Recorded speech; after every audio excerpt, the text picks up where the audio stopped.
মেঘের চাদরে মোড়া পাহাড়, দূরে সোনালি আলোয় ঝলমল করা কাঞ্চনজঙ্ঘা। মল রোড ও চৌরাস্তার অলস সকাল কখন নিজের অজান্তেই ব্যস্ত হয়ে ওঠে। রাস্তায় যেতে আসতেই দেখা হয়ে যায় নস্টালজিক টয় ট্রেনের সাথে। অবজারভেটরি রোডে মর্নিং বা ইভিনিং ওয়াক শরীরে এক অদ্ভুত শিহরণ জাগায়। আছে ছোট বড় নামকরা অনামী নানান ক্যাফে এবং রেস্তোরাঁ। এই সব কিছু নিয়ে চিরসবুজ আমাদের স্বপ্নের শৈল শহর দার্জিলিং। দার্জিলিং কিভাবে পৌঁছাবেন সেটা কম বেশি সকলেরই জানা, তাই সেই প্রসঙ্গে না গিয়ে সোজা চলে আসি আজকের মূল প্রসঙ্গে। দার্জিলিংয়ে এসে কোথায় থাকবেন দেখে নিশ্চয়ই বুঝতে পারছেন আমি এখন দার্জিলিং মলের ওপর দাঁড়িয়ে রয়েছি। আপনাদের হোটেলের লোকেশনটা একটু বুঝিয়ে দিই। এই যে গ্রিন কালারেরটা হোটেল শ্যালের, খুব ফেমাস।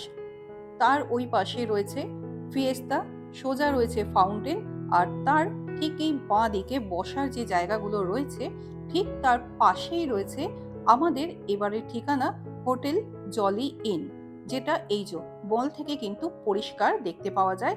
আর কয়েক সেকেন্ড পায়ে হাঁটলেই কিন্তু আপনারা এই জলি ইন হোটেলে পৌঁছে যাবেন।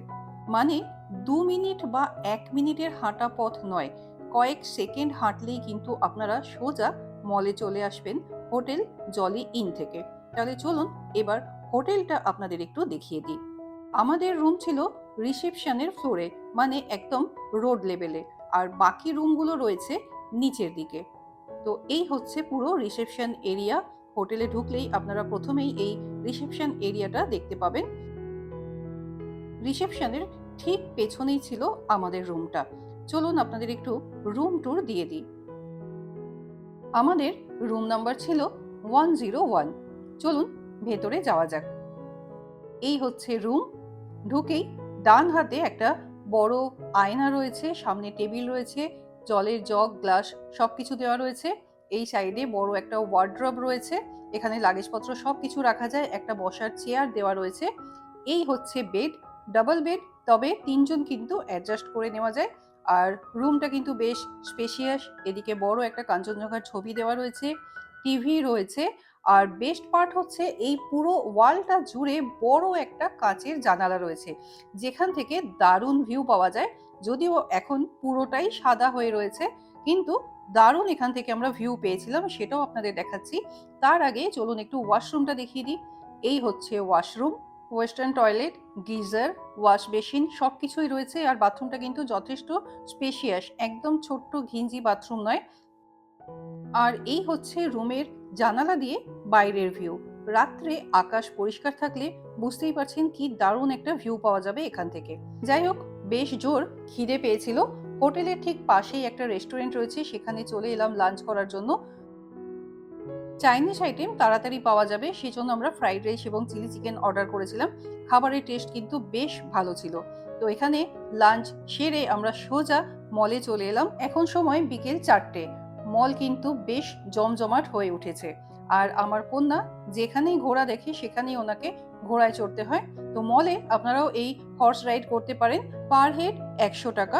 মলের মধ্যেই 3 রাউন্ড ঘোরানো হয়। আমরা মে মাসের মাঝামাঝি সময় করে গিয়েছিলাম।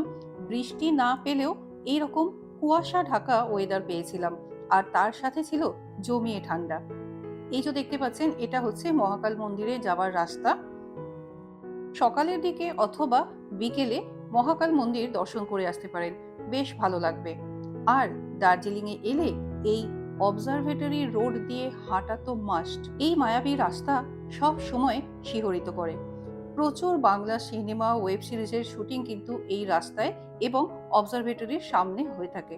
আর এই হচ্ছে সেই অবজারভেটরি। এখান থেকে কাঞ্চনজঙ্ঘার বেস্ট ভিউ পাওয়া যায়।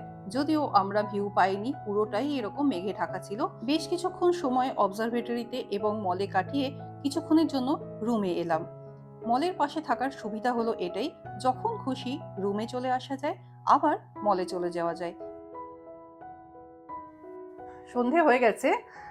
যখন থেকে আমরা এসেছি দার্জিলিংয়ে আজকে, তো পুরো মেঘলা একদম ক্লাউডি ওয়েদার ছিল। আর এই দিকটা যখন আমরা এলাম তখনও পর্যন্ত সাদা ছিল, একটু আগে পর্যন্ত পুরো সাদা, কিচ্ছু দেখা যাচ্ছিল না, এদিকে একটা পাহাড় পর্যন্ত দেখা যাচ্ছিল না। আর এখন সন্ধে হয়ে যাওয়ার পর ওয়েদারটা একটু ক্লিয়ার হয়েছে। আর এইদিকে পুরো ওয়ালটা জুড়ে একটা বড় কাঁচের জানালাটা খুলে দিয়েছি। জাস্ট ভিউটা একটু দেখুন, নিচ থেকে সাদা মেঘগুলো উঠে আসছে। আর ওই দিকের যে শহরগুলো, ওই কর্নারটা হচ্ছে দাওয়াইবানি, এই সামনে রয়েছে তাকদা, এই শহরগুলো এখন আস্তে আস্তে ফুটে উঠছে, দারুণ লাগছে। যদি আরো ক্লিয়ার হয়, এদিকটা কিন্তু পুরো আলোতে ভরে থাকে। আপনারা যারা রাত্রিবেলা দার্জিলিং এ অবজারভেটরি রোডের দিকে হাঁটতে যান, তারা নিশ্চয়ই দেখেছেন যে দার্জিলিং এর এই নাইট ভিউটা, যেটা আমরা হোটেলের রুমে বসেই এত সুন্দর দেখতে পাচ্ছি।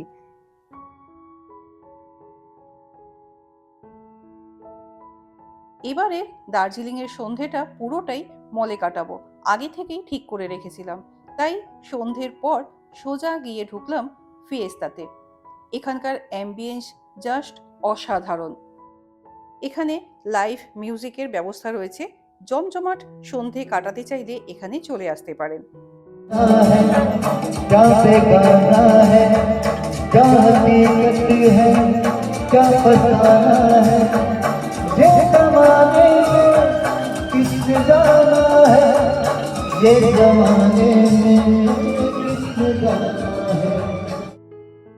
গরম গরম কফি অথবা স্যুপ এবং স্টার্টারের সাথে প্রিয়জনদের সাথে দারুণ একটা সন্ধে কাটাতে পারেন। এরপর সেই চির পরিচিত মল রোডে শপিং করে নিতে পারেন। গ্লেনারিসের সামনে ফটো তোলার জন্য লাইন দিতে পারেন।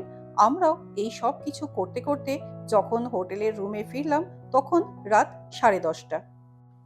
ফেরার সময় চোখে পড়ল সেই হন্টেড পাইন রিচ হোটেল। জানি না কতটা সত্যি কতটা মিথ্যে, তবে এই ধরনের রুমের স্ট্রাকচারগুলো দেখলে কিন্তু বেশ ভয় ভয়ই করে। পরের দিন সকালবেলা ঘুম ভাঙলো ঠিক এইরকম একটা ভিউ দেখে। আকাশ পুরোপুরি পরিষ্কার না হলেও রুমের জানালা দিয়ে দারুণ একটা ভিউ পেলাম। আর যদি ওয়েদার ক্লিয়ার থাকে, এই হোটেলের ছাদ থেকে কিন্তু আপনারা কাঞ্চনজঙ্ঘার পরিষ্কার ভিউ পাবেন। এবার এই হোটেলের ট্যারিফটা আপনাদের একটু বলে দিই।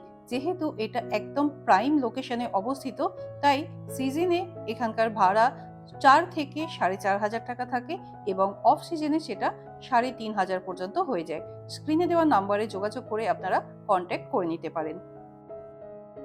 সকাল সকাল অবজারভেটরি রোডে হাঁটবো বলে আবার মলে চলে এসেছি। মলের পাশের হোটেলে থাকার সুবিধা হলো এটাই, যখন খুশি মল অ্যাক্সেস করা যায়।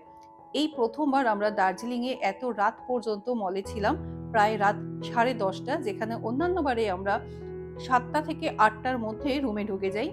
আর এই হচ্ছে হোটেল, আগেই দেখিয়েছি যে একদম মলের পাশেই, মানে ঢিল ছোড়ার দূরত্ব যাকে বলে, ঠিক সেইটুকুই দূরত্বে এই হোটেল অবস্থিত। মলের একেবারে পাশের হোটেলে থাকার সবথেকে বড় সুবিধা হলো যখন খুশি মল অ্যাক্সেস করা যায়। অনেকেই আছেন যারা দার্জিলিং গিয়ে সাইট সিন করতে চান না, শুধুমাত্র মলে বসে সময় কাটাতে চান, তাদের জন্য কিন্তু এই হোটেল একেবারে আদর্শ। সকালে মলে যাওয়া যেমন মাস্ট, সেরকম সকালে অবজারভেটরি আসাও মাস্ট। আমরাও বেশ কিছুক্ষণ সময় এখানে কাটালাম। এরপর আপনাদের দারুণ একটা জায়গার সন্ধান দিচ্ছি। আস্তাবলের সামনে দিয়ে যে রাস্তাটা সোজা ওপর দিকে উঠে গেছে, সেই রাস্তায় 2 থেকে 3 মিনিট পায়ে হাঁটলেই পরপর দুটো বেকারির দোকান পেয়ে যাবেন। এখান থেকে বিস্কুট কিনে আনতে পারেন, দারুণ স্বাদ। আমরা এবারে প্রথম আবিষ্কার করলাম এবং কিনেও এনেছিলাম, বেশ ভালো লেগেছিল। এরপর ব্রেকফাস্ট করতে চলে এলাম গ্লেনারিসে। এখানে আপনারা ব্রেকফাস্ট যদি নাও করেন, এখান থেকে কেক কিন্তু কিনে নিয়ে আসতে পারেন। আর গ্লেনারিসে যদি আপনারা ব্রেকফাস্ট করতে ঢোকেন, তাহলে কিন্তু সোজা বাইরের দিকে গিয়ে বসবে, যেখান থেকে এরকম সুন্দর ভিউ পাওয়া যায়।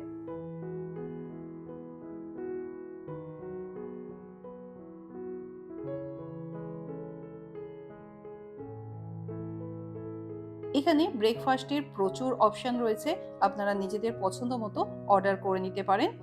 এখানে স্ক্যান করে খাবার অর্ডার করতে হয়, তবে আমার পার্সোনালি গ্লেনারিসের থেকে কেভেন্টার্সের খাবার বেশি ভালো লাগে।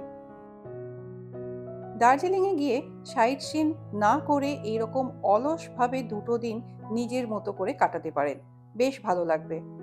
আজকের পর্ব তাহলে এখানেই শেষ করছি। দেখা হচ্ছে পরবর্তী পর্বে দারুণ একটা গন্তব্যে। সঙ্গে থাকবেন কিন্তু। ধন্যবাদ।